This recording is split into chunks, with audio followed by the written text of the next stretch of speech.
Welcome back जी नाजरीन, हम break से वापस आ चुके हैं और आप देख रहे हैं हमारा show weekend shine with Anisha. और ब्रेक से वापस आते ही आपकी बात जो है जहाँ सिलसिला टूटा था, अगर आपको याद है तो फिर मुझे वहीं याद से है, मुझे याद है। जबरदस्त। अच्छा, ये है दिमाग का गेम। कुछ लोगों को अगर आपने टोक दिया ना बात में, या बीच में किसी ने बात कर ली, तो वो आप जब उससे पूछेंगे ना, आप कुछ कह रहे थे, वो कहेंगे क्या कह रहे थे, याद नहीं है मुझे। ये अच्छी बात है कि आपका माशाल्लाह दिमाग इतना तेज है कि आपको बातें याद रहती है। वैसे मुझे नाम याद नहीं रहते। क्या कह रहे थे आप? देखिए, मैं बात ये हम्म, कर रहा था कि जैसे हम लोग अक्सर ज़िंदगी में हम्म, लोग जो है ना मैं का बहुत इस्तेमाल करते हैं बिल्कुल कि काम अल्लाह ताला कर रहा होता है, अल्लाह की मर्ज़ी से हो रहा होता है और अल्लाह की रज़ा उसमें शामिल होती है तो बिल्कुल। अल्लाह ताला कर रहा होता है। जब अल्लाह वो सारे काम करा देता है, आपको कोई मंजिल हासिल हो जाती है, उसके बाद बोलते हैं ये तो मैंने किया था। हम्म, मैं उस वक़्त मेरे ज़हन में आई कि मैं ये काम करूँ, फिर मैंने ये किया, इस तरीके से प्लान बनाया, उसके बाद मेरे को ये जो टारगेट था मैंने हासिल कर लिया। तो मैं समझता हूँ कि ये मेरी नज़र में, मैं लोगों की बात नहीं कर रहा हूँ, मेरी नज़र में ये बड़ी बुरी बात है कि आप मैं का इस्तेमाल जो है ना बहुत कम नहीं, ख़त्म कर दें। बस जब भी कोई काम करें उसमें अल्लाह का ज़िक्र ज़रूर शामिल करें कि अल्लाह ताला ने मुझे इतनी हिदायत दी, मेरे जहन में ये बात डाली कि मैंने फिर ये काम किया।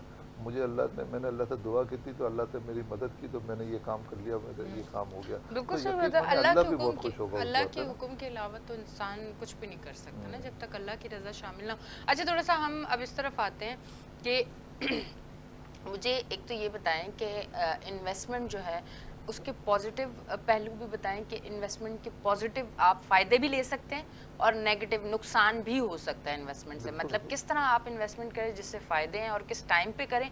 और इन्वेस्टमेंट आप अगर गलत करते हैं या गलत टाइम पे करते हैं या गलत जगह पे करते हैं, उसके क्या नुकसान है, थोड़ा उस पर हम बात करते हैं। देखें, कारोबार जो है ना हम्म, ये सुन्नत है हम्म, और कारोबार में नफ़ा नुकसान दोनों चीज़ें होती हैं। बिल्कुल ऐसे ही है। तो अब कोशिश करें कि आप अल्लाह से मदद मांग के पूरी कोशिश करें कि होश हवास में अपनी तरफ से बेहतरीन फैसला करें कि मैं जो काम करने जा रहा हूँ ये अल्लाह की रज़ा इसमें शामिल है तो मैं ये काम करूँगा, मगर अपनी तरफ से कोई गलती ना करें। हाँ, फिर भी गलती हो जाती है, समझ लीजिए इसमें कोई अल्लाह की तरफ से कोई बेहतरी होगी, मगर आप जब काम करें तो पहले तो सोचें कि आप जिससे डील कर रहे हैं, जो कि पहले भी मैं बता चुका हूँ कि पहले मालिक से जाके मिलें, उससे जाके डील ज़रूर करें, उससे एग्रीमेंट करें, उसके अकाउंट में पैसे दें हम्म, और उनको जब भी पैसे दें तो उनसे रसीदें भी आप लें। ठीक तो ये सब चीज़ें जो है ना एक सेफ्टी के पहलू में आती हैं।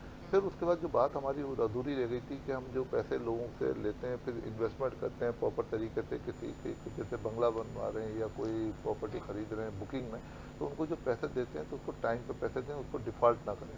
क्योंकि देखें अगर एक भी किस्त आपने डिफ़ॉल्ट की तो बिल्डर के पास एक सहारा आएगा कि देखें आपने टाइम पे पेमेंट नहीं की, तो उसके अंदर कोई पेनल्टीज होती हैं। कभी कभार तो उसमें ये भी कंडीशन होती है कि भाई आपकी प्रॉपर्टी कैंसिल हो जाएगी, तो वो नौबत ना आने दें। आप अपना स्मूथली चलते रहेंगे तो बिल्डर भी आपको टाइम पे चीज़ें डिलीवर करके देगा। फिर लिखवाएं कि अगर उसने टाइम पे नहीं की तो उसके ऊपर भी पेनल्टी डालें। तो ये सब चीज़ें तो सेफ्टी हो गई। अब उसके अलावा ये फिर आपने जो पैसे जो इधर उधर से जमा करके लगा दिए, तो उसमें फ़ायदा ये होगा कि वो जो पैसे इधर बिखरे हुए थे जो आपको मिलने भी नहीं थे, उसकी इधर डिस्प्यूट भी पैदा होना था, अब वो एक जगह पे लग भी गए, आपकी प्रॉपर्टी भी जमा हो गई। फर्ज करें कि 5 करोड़ रुपए का आपने कोई बंगला बुक किया था, अब वही बंगला आपका 7 करोड़ रुपए का हो जाएगा तैयार होने के बाद। एक तो पैसे आपके फंसे हुए थे वो मिल गए, प्लस वो जो प्रॉपर्टी जो थी 5 करोड़ की वो 7-8 करोड़ की हो गई, उधर भी आपको एप्रिसिएशन मिल गई। तो मैं समझता हूँ कि ये जो आपका अंदाज है ना इन्वेस्टमेंट करने का, ये बेहतरीन है, मगर इसके लिए आपको बेहतरीन इंसान सिलेक्ट करना पड़ेगा कि भाई बेहतरीन इंसान कौन है, बिल्डर कौन है, बेईमान तो नहीं है। उसका उसका भी आपको ख़ानदान का पता होना चाहिए कि ख़ानदानी आदमी है बिल्डर, तो आप उसके साथ इन्वेस्ट करें।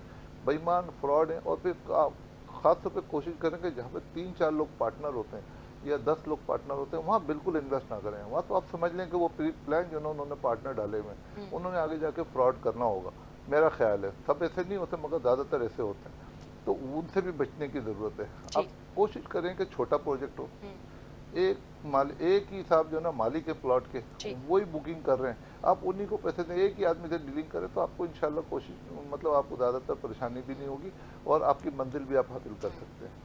ठीक है। और नुकसान ये है कि अगर आप गलत लोगों के हत्थे चढ़ गए और आपने चेक एंड बैलेंस नहीं किया कि प्रॉपर्टी किसी की है, डील कोई और कर रहा है, एग्रीमेंट कोई और कर रहा है, चेक कोई और ले रहा है, कैश की पेमेंट कोई और ले रहा है, आपके पास कोई ऐसा पेपर एविडेंस नहीं है कि आप फिर कोर्ट का सहारा ले सकें कि कोर्ट आपको इंसाफ दे सके, तो कोर्ट भी फिर आपको इंसाफ नहीं दे सकता।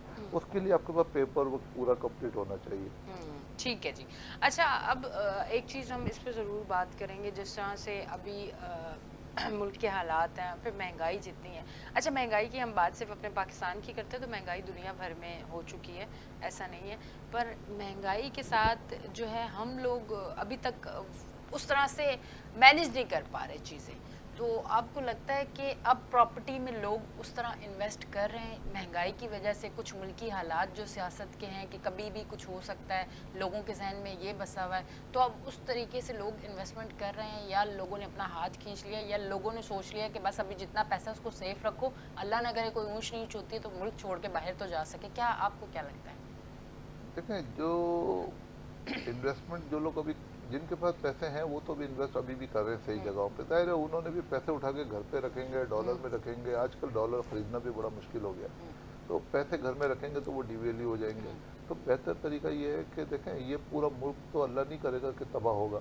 अगर इस हद तक सोच में जाएंगे तो फिर तो हर आदमी ये काम करेगा, तो फिर तो हम अपने हाथ से मुल्क को तबाह करेंगे। ये सोच नहीं रखनी चाहिए कि मुल्क को क्या होगा, हम बाहर चले जाएं। बाहर जाना हल नहीं है। बाहर जाने वाले ज़्यादा परेशान होते हैं। जिनको अल्लाह परेशान करे, जिनकी गलतियां होती है, जिनकी नीयत सही नहीं होती, वो परेशान होते हैं। जो लोग अपनी सही नीयत से जाते हैं, सही डायरेक्शन में होते हैं, तो उनको इंशाल्लाह परेशानी भी नहीं होती।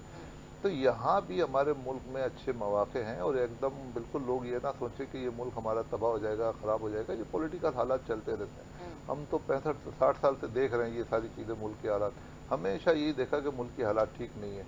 जब कर्जा मुल्क के ऊपर बहुत कम था तब भी बोलते थे मुल्क के हालात ठीक नहीं है। आज मुल्क पे कर्जा बहुत है, फिर भी हम कहते हैं मुल्क के हालात ठीक नहीं है। मगर पहले से ज़्यादा लग्जरी है। अब पहले से ज़्यादा जो है ना, अब आपको पेट्रोल 300 रुपये लीटर होगा तो भी लाइनें लगती हैं। बिल्कुल, पहले लोग जो है ना 5 रुपये लीटर पेट्रोल होता था तो भी सोचते थे कि कहाँ से आएगा पेट्रोल। तो मतलब अब वो वक्त के हिसाब से अल्लाह पाक सबको खुद कफील भी कर देता है। मगर लोग जो है ना वो नाशुक्र हैं, वो शुक्र नहीं करते। शुक्र अदा करें, आज भी हमको जिस हाल में अल्लाह ने रखा है। ठीक है, ये पॉलिटिकल हालात चलते रहते हैं, ठीक भी हो जाते हैं। मैं तो अब ये पॉलिटिकली बात करना भी नहीं चाहता हूँ, मगर एक बात ये कर दूँ कि लोग थोड़े से अकल के नाखून लें कि जब सियासी जमातों का मकसद होता है तो ये सारी सियासी जमातें एक हो जाती हैं। तो बस आप अपना सोचें, अल्लाह से मदद मांगें, जो बेहतर होगा वो हमारे मुल्क पे हुक्मरानी करेगा। मगर इनकी बताए हुए रास्तों पर ना चले, क्योंकि देखें लोग तो बेचारे उनके बयानिए पे चले जाते हैं। तो होता क्या है कि अब वो आगे जाके बिरयानी का डब्बा, बिरयानी के डब्बे भी हैं। फिर उसके अलावा एक चीज़ ये है कि एक वीडियो बड़ी वायरल हो रही है, देखिए आपने? देखें, मैं ये बताना चाह रहा हूँ कि सियासत में बात नहीं करना चाह रही है असल में, बिल्कुल अच्छी बात है ना करें तो बेहतर है। क्योंकि देखिए जो कारोबारी बंदा होगा और वो चाहेगा कि ऐसी कोई बात ना की जाए कि जिसमें अल्लाह ना करे कोई नेगेटिव चीज़ हो जाए, तो अच्छी बात है, करनी ही नहीं चाहिए इन चीज़ों पे बात। पर मैंने एक जर्नल ऐसी बात पूछी कि जिस तरह से हालात हो रहे हैं, लोग अमूमन अब जैसे जिस इदारे में अगर 100 लोग काम करते थे तो वहाँ आप जाएं तो लोग कहते हैं कि अब अगर आधे लोगों से वो काम लिया जा सकता है तो 100 लोगों को हम क्यों रखें। मैं उन चीज़ों को जज करके बात कर रही हूँ कि लोग जो है वो अब अपना बजट जो है और अपनी सारी चीज़ों को महदूद करते जा रहे हैं। देखें, अब यही है कि महंगाई का ये आलम है, फिर वो टैक्सेस का ये आलम है कि लोग भी मजबूर हो गए अपनी इंडस्ट्री बंद करने पे, अपने कारोबार को बंद करने पे। मगर मैं चाहता हूँ कि जो जो उन कारोबार के साथ जो लोग मुंसलिक हैं उनका क्या कसूर है। वो बेचारे अपनी जॉब नहीं कर पा रहे, उनको निकाल दिया जाता है जॉब से। वो पता चला कि उनके घर की उनकी उस नौकरी के उस पैसे से उनके घर का खर्चा चलता था। अब उनके घर में वैसे इतनी महंगाई है, अब एक इंसान और बेरोजगार हो जाता है तब उनके घर में और परेशानी आ जाती है। तो मैं चाहता हूँ कि जो लोग जिस हद तक चाहें, किसी को कोशिश करें कि किसी को नौकरी से ना खेलें, उसको नौकरी से निकाल लेना। देखिए, आप ये सोच लें कि ये अगर इसके घर का चूल्हा जलेगा, आपका चूल्हा उससे ज़्यादा तेज जलेगा। आप बिल्कुल ये सोचें। अगर आप सोचेंगे मैं इसको यहाँ से निकाल दूंगा, 5 और लोग निकाल दूंगा तो मेरे घर का चूल्हा ज़्यादा अच्छा चलेगा, अच्छा नहीं चलेगा। देखें, उसके घर आपको क्या पता है जिनको आप निकाल रहे हैं उनकी वजह से अल्लाह ताला ने आपको रिस्क दिया हुआ, ये आपकी फैक्ट्री उसकी वजह से चल रही है। ये लोगों को सोचने की ज़रूरत है। बिल्कुल ऐसा ही है, और ये बातें करने का मकसद ये है कि हो सकता है कि कुछ लोग जो किसी कंपनी, फैक्ट्री या किसी छोटे मोटे जगह पे काम करते हो, या किसी शॉप पे भी 4 लोगों के साथ काम करते हो, और वो सोच रहे हो कि ठीक है 2 लोगों को निकाल के 2 लोगों को रख लेते हैं और वो पैसे बच जाएंगे या वो बिलों में चले जाएंगे या XYZ किसी में भी। तो वो कहने का मकसद ये है कि अल्लाह सबका रिस्क अल्लाह देता है, अल्लाह ने बांधा हुआ है रिस्क। क्या पता आपको किसी के नसीब का मिला हुआ है। बचपन से हम यही बात सुनते हैं कि क्या पता आप किसी के नसीब का खा रहे हैं। तो ये हमेशा सोचना चाहिए और कोशिश करें कि किसी को बेरोज़गार ना करें, क्योंकि बेरोज़गारी जो तकलीफ़ है उस बेरोज़गारी की वो बहुत ज़्यादा ख़तरनाक होती है और वो बहुत कम लोग सह सकते हैं, हर कोई नहीं सह सकता। पिछले दिनों आपने देखा होगा कि ऐसा भी हुआ कि जो लोग बेरोज़गार थे, बच्चों वाले थे, फैमिली वाले थे, उन्होंने ख़ुदकुशी की, अ, अपनी जान जो है वो उनकी चली गई इसी वजह से। अच्छा, जाते-जाते क्या मैसेज देना चाहेंगे आप? बस खुश अखलाकी से सबसे पेश आएँ और अल्लाह की रस्सी को मजबूती से थामें। कोई भी काम करने से पहले जो है ना सोचें कि अल्लाह हमें देख रहा है यस। और उसमें अपना मुफाद नहीं होना चाहिए।